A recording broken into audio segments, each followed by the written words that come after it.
Aya Studio.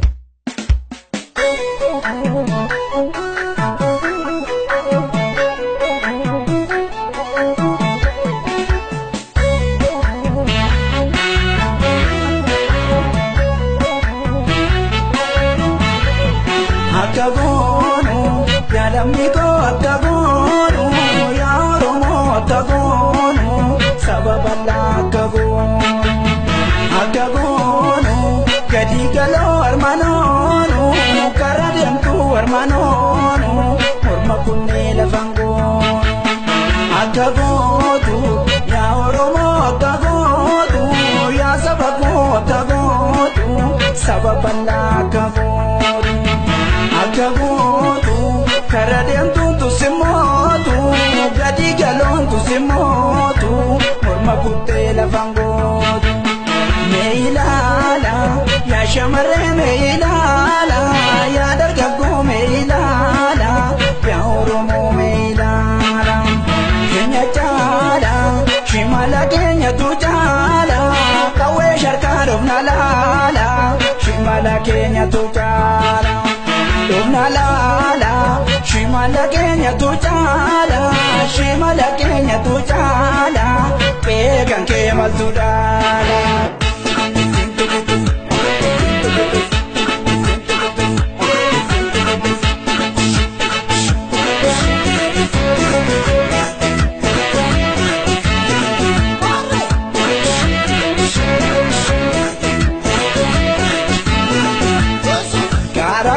Demani, inyu kallo marrachisu, bara negani, dirga ofi kabachisu, harkisiya kotiyo, atadu harkotichang, asi gargaru jiru, sama damte tokichang, gara demani, inyu kallo marrachisu, bara negani, dirga ofi kabachisu, harkisiya kotiyo.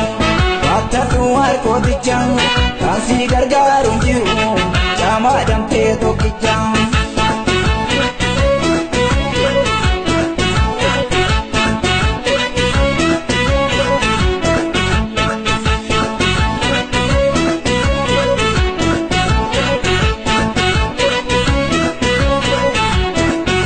Mulala bajira lenjale, jaga fakatu, gadena bratine malodi sibakambatu.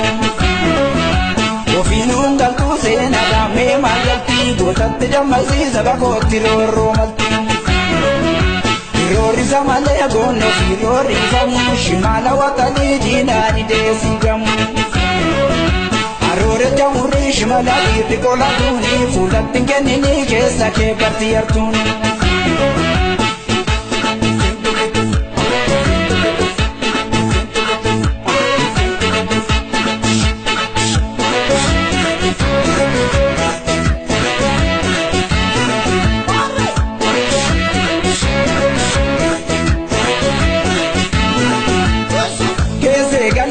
Galti galgala goota gaafa dhusinoo watumala. Geesse galii galti galgala goota gaafa dhusinoo watumala. Geesse galii galti galgala goota gaafa dhusinoo watumala. Geesse galii galti galgala goota gaafa dhusinoo watumala. Geesse galii hamboo gubaa lola. Geesse galii wallaggarraa lola. Geesse galii saraalirraa lola. Geesse galii sulultarraa lola. Geesse galii sabbanni leekaa. Geesse galii xaafoon leekaa. Geesse galii sandafa leekaa. Geesse galii bishooftu raakaa. Geesse galii galaan raakaa. Geesse galii duukam raakaa. Geesse galii boorana raakaa. Geesse galii hojii gubbaankaa. Geesse galii baalee gubbaankaa. Geesse galii warri nuuskaa. Geesse galii harargerraa lola. Geesse galii warri jimmaaskaa. Geesse galii galti galgala goota gaafa dhusinoo watumala. Geesse galii galti galgala goota gaafa dhusinoo watumala.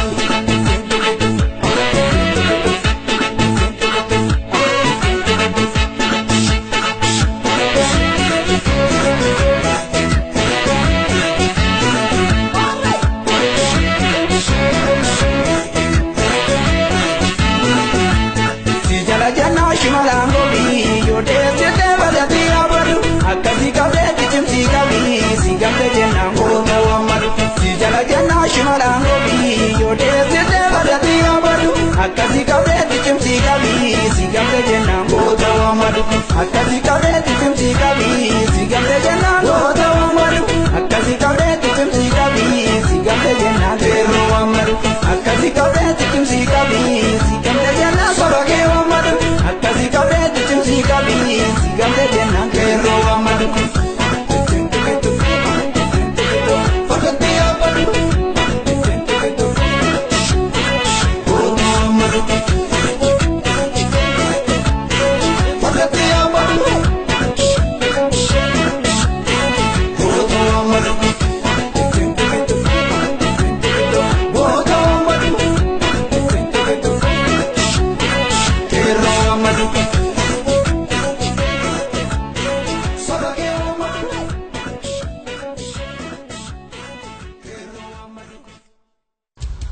Aya Studio.